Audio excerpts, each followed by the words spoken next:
Good evening, and thank you for joining me on another video where I talk about the economy.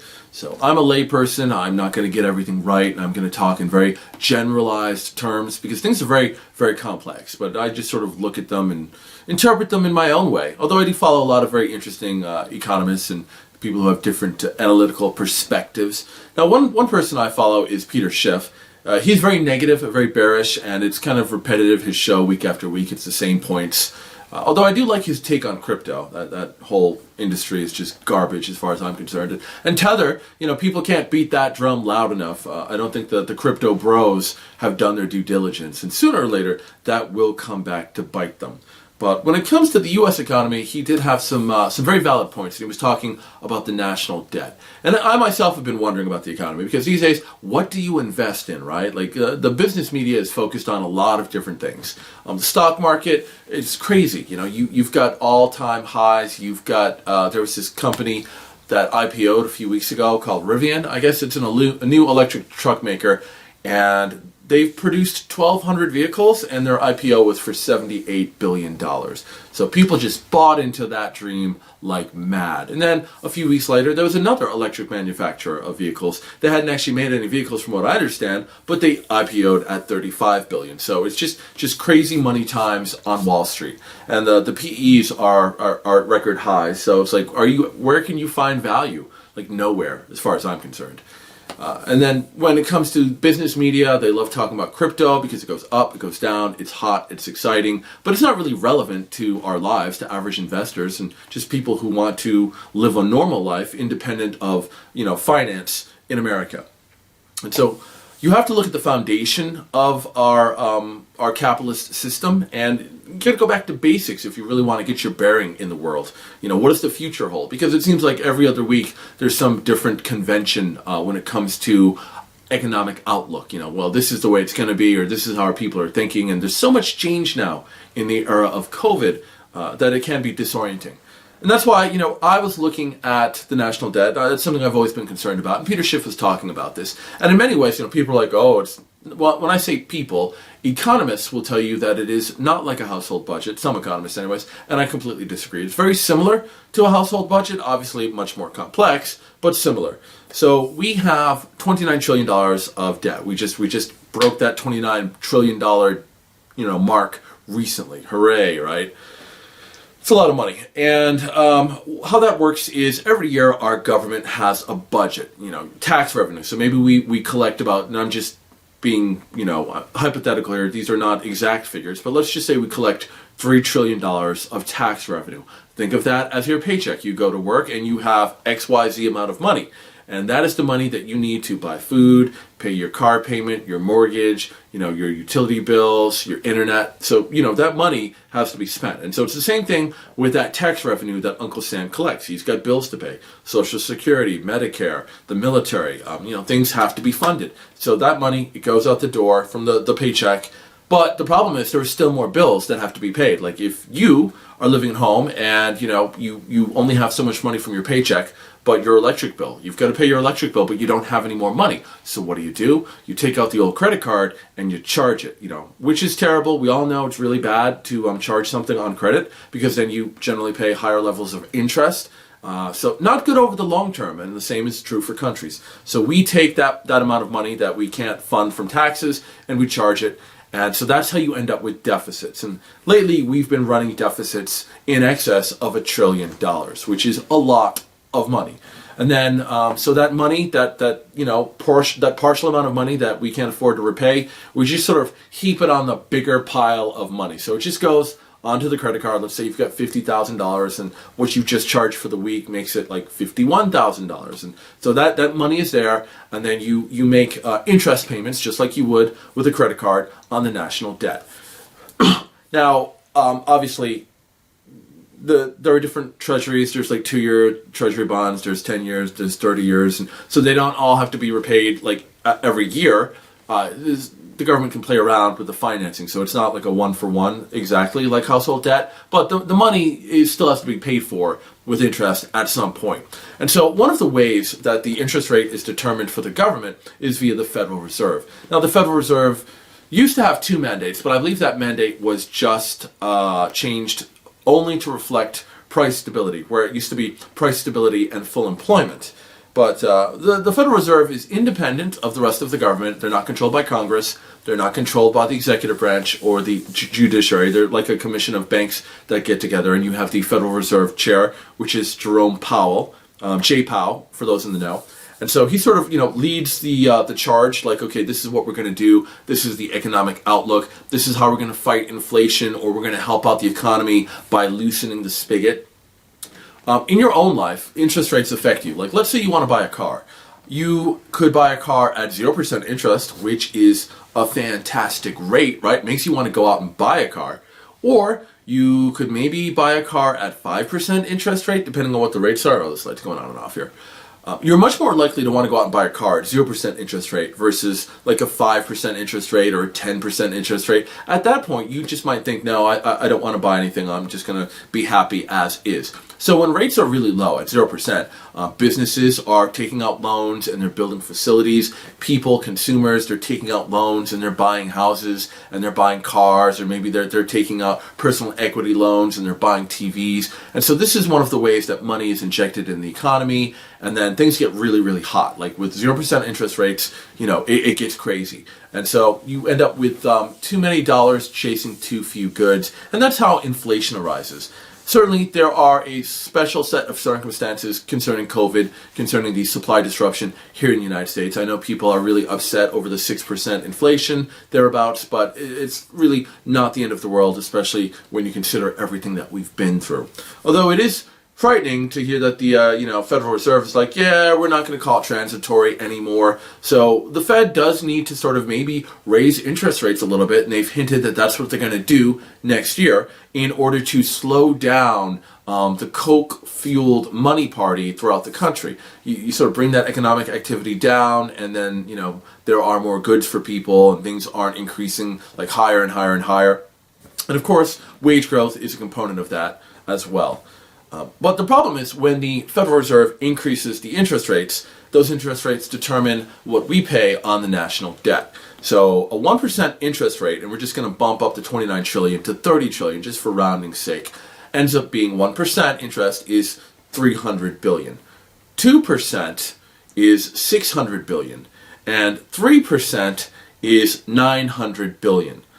These are just, some general examples. Now, the U.S. military in 2020, the total ticket cost on that was only, 765 billion or 766 billion, if I recall. So, I mean, the amount of money that we're spending on interest payments, and we're not spending that every year because, you've got longer dated treasury bonds and stuff like that. But long story short, we're spending, right now we're not actually spending that much money because the interest rate is either at 0 or 0.25. So currently rates are very low.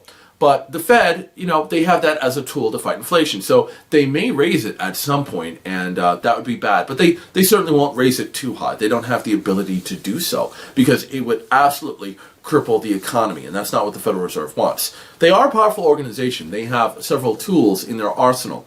Yeah. But it just got me thinking, how might we end up seeing more inflation in the economy? Because the direct payments from the government, like during the period of COVID, the government would just send people paychecks and people would be like, yeah, money, and they'd go out and buy stuff. And so that's how you saw money going directly into the economy. But I think really the government is trying to pull back from that a little bit because they saw things did get a little too crazy. Even now, with some of the programs, the new bills that they want to pass are very, very expensive. But still, they're not, for the most part, other than the child tax credit, they're not direct injection. So, once again, the question is, how would we see inflation start to come back into the economy? Because the government is printing money, to cover the deficits. That is a lot of money. But that money is going into treasuries. So I think what's going to happen further down the line here at some point, maybe in the not too distant future, honestly, companies that do hold treasuries. You've got pension funds, you've got Wall Street, and they hold these. Some of them are legally required to hold them, but there's obviously going to be a portion of their holdings that are just a decision, because it's safe to hold treasuries, because usually things don't fluctuate as much as they have been. But if the government keeps digging itself this giant hole of debt, you're going to see more companies dumping their treasury bills and just finding some other place to put their assets where they will have a greater rate of return. And we've already begun to see that when it comes to housing. You've got investment houses just buying up single family houses in order to turn them into rentals. And the housing market has been very, very valuable in terms of yield. Like here in the Phoenix metro area over the last 2 years, housing prices have increased by about 33%. So it's just been a great investment to anyone who owns a house. And even rental prices, they are shooting up. And it's not just here in the Valley metro area, it's all throughout the country. It's, Billings, Montana, it's Oklahoma, it's Boise, Idaho, it's Texas, it's North Carolina. You name it, prices have been going up. And so I was always thinking, as was one of my friends, that prices, housing prices would have to fall at some point. But if money starts moving out of treasuries and it goes into property, then the housing prices might not fall. They could certainly remain elevated or go even higher. Because that is one thing you want to do sometimes during periods of economic uncertainty. You do want to put your money in the safest places possible. And that is perhaps the next biggest social issue in the near future is, I should say even currently, rental prices are so high these days for people. And I mean, if you bought a home 5-10 years ago, you're sitting pretty. But if you're looking to buy a home now or you just bought one, they're insanely expensive. And people's mortgage payments are very high. You've got a lot of people who are hesitant to buy a house because they don't want to buy in at what they might believe the top is. You buy a $500,000 house and you're terrified that 2 years later, just like during the last financial crisis when houses got cut in half, prices, your $500K investment becomes $250, and then you're just in a world of terrible hurt. Then that house becomes really a burden, a debt burden. So that is just some of the issues that we really have to look at as a society because, 6% interest, or I should say, 6% inflation when you're shopping for food or you're buying goods is annoying. It's not the end of the world, but you look at the pace at which rents are jumping up, that really is starting to eat up much more of people's disposable income. And so at some point there is going to be this political push to sacrifice the corporations who are, dancing in the single-family homes market. Yeah, and I'm certainly in favor of free markets. I'm a capitalist, and I think the market works best when we, keep an eye on it, but allow them to do what they want.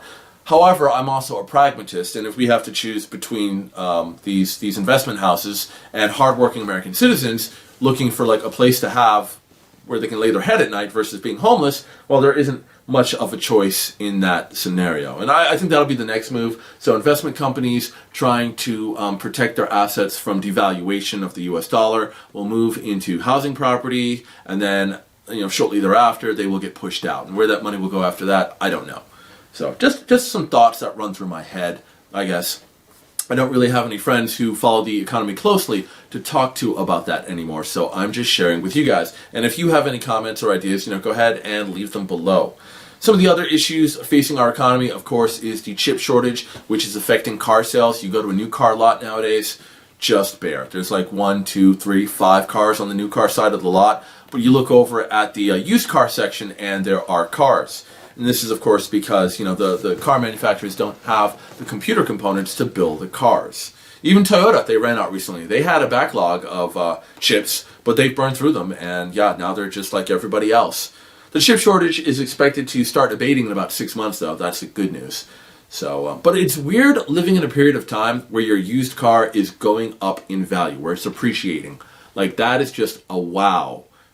Because it's always been the older your car is, the more miles you put on it, the lower it goes in value. And it's just, it is not working like it used to. That's why whenever I see a natural disaster, hurricanes, tornadoes, flooding, my first thought, obviously is I feel terrible for the people who live there. But then my second thought is, all the cars that end up destroyed that have to be replaced. Even rental car companies are desperately searching for cars. They ended up buying used vehicles. My one friend, he recently went on a drive in some different parts of the country, had to rent a car, and he told me rental car prices were the highest he's ever seen them before. And it's that supply-demand imbalance that is driving prices up. If you can get a new car for MSRP, that's considered like a good deal now. So, yeah, it's just a fascinating time we're living in. And then, of course, we have the work from home revolution, which conceptually I love. I just love the idea of waking up. You don't have to jump in your car. You don't have to fight your way through rush hour traffic to go sit at a desk somewhere. You can just lay in bed, possibly, depending on what your job is, open your laptop, and I'm an introvert, and I like staying home. So that idea is just such a wonderful one. And short term, there are a lot of benefits to the country because you see people now, they're moving out of Silicon Valley, they're selling their expensive $1 million home in San Francisco, and they're moving out to, they're moving to Boise, Idaho, they're moving to Oklahoma, they're going to North Carolina, and they're buying a house for, 25% of their old home, and they're flush with money, and it's a more relaxing environment. You don't have the stress that you had before going to work in the rat race every day. And in the short term, that is really going to be good for some of the rural communities in America. You're going to have, houses selling. You're going to have houses that need tradespeople to work on them. So you'll see the local economies flourish in the short term at least. But one of my fears, of course, is and this goes back to businesses. So businesses they're profiting right now with the work from home movement because they don't have to pay for janitors, they don't have to stock bathrooms, they don't have to worry about plumbing leaks or anything like that, they don't have to pay taxes on office space in the buildings, things like that. So they're saving a lot of money. But, sooner or later, competition works the way it does, and you're going to have businesses that are like, well, we're saving a lot of money, but, we don't have to actually hire Americans, right? We could outsource. When more of the jobs are not in a physical location, there's a greater chance of being able to send them overseas. And people shouldn't think it won't happen. I mean, look at what happened to America's industrial base. That just up as soon as it could and went right over to Asia. And we used to have a very strong manufacturing base. That has come back in recent years, but the manufacturing that's returned to America is highly automated and very technically skilled. It's not your old-fashioned blue-collar worker turning a wrench anymore. So they don't need nearly as many people with automation. And speaking of automation, there are some positive aspects to that. And I think when I was doing my cross-country road trip through America, which is something I'd never done before, I get to drive on the interstates, and I saw just how many trucks ship goods all over our country. Some of the more remote areas, it's going to be expensive and time-consuming to ship goods to them, and that's why I really believe that the driverless trucks that are coming, and I've already seen plenty of examples. They're on the roads now, being tested, being run through the safety drills, and most of the autonomous trucking will be for long hauls. That's where the computers do best. They don't do so well in the city, but for long hauls, they do really well, and that's also where trucking gets expensive. You look at all of the infrastructure out there, the gas stations, the hotels, the restaurants, you've got to pay truckers to be on the road. So when you're just paying a computer, your insurance is going to be phenomenal because it's not going to get tired, it's not going to get hungry. You can drive that truck 24 hours a day, whereas a human truck driver, they have to rest. They legally mandated. They can't just drive all day. So there's going to be a lot of savings when it comes to shipping goods, and that will be beneficial to the more remote regions of America. So that is one positive thing to look forward to, at least in the economy. And you can go online, you can Google, you can watch some videos. These new trucks are nothing short of amazing. And let me think if there are any other topics that we should talk about. Oh, the supply disruption, obviously, that's a problem. I thought it would be a bigger problem around the holidays, but I've been into Target, I've been into Best Buy, and while there are a few things that are not necessarily there, the stores are still pretty well stocked. So I think as time goes on, the supply disruptions in our economy are going to work themselves out. There's still plenty of ships out there at sea loaded with goods, and they're just coming, so we're going to have plenty of stuff as time goes on. People just have to be patient. Supply disruption. This is like my 6th attempt at my economic video here. Oh, Omicron. So certainly it seems like bad news at first blush, but the more I've heard about Omicron, the better it does sound. COVID is something that will affect our economy.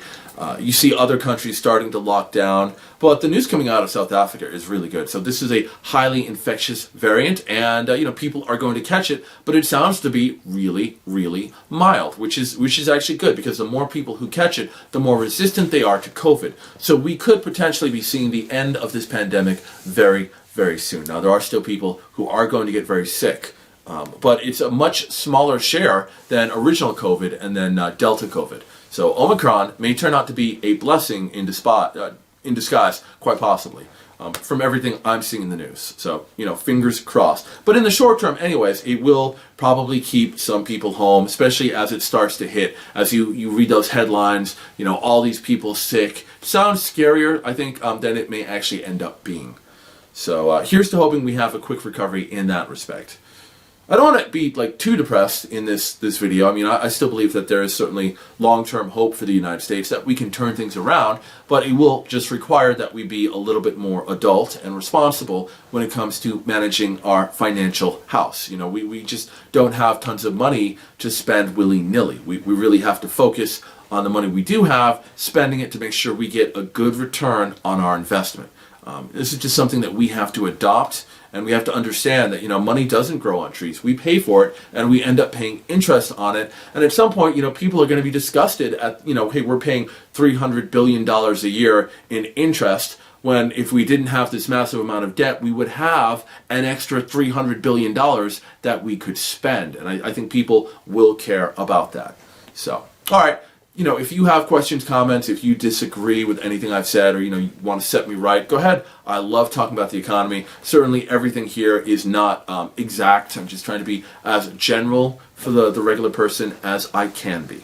All right. Well, thank you for letting me, just get a few thoughts off of my chest, and we'll probably talk again about the economy.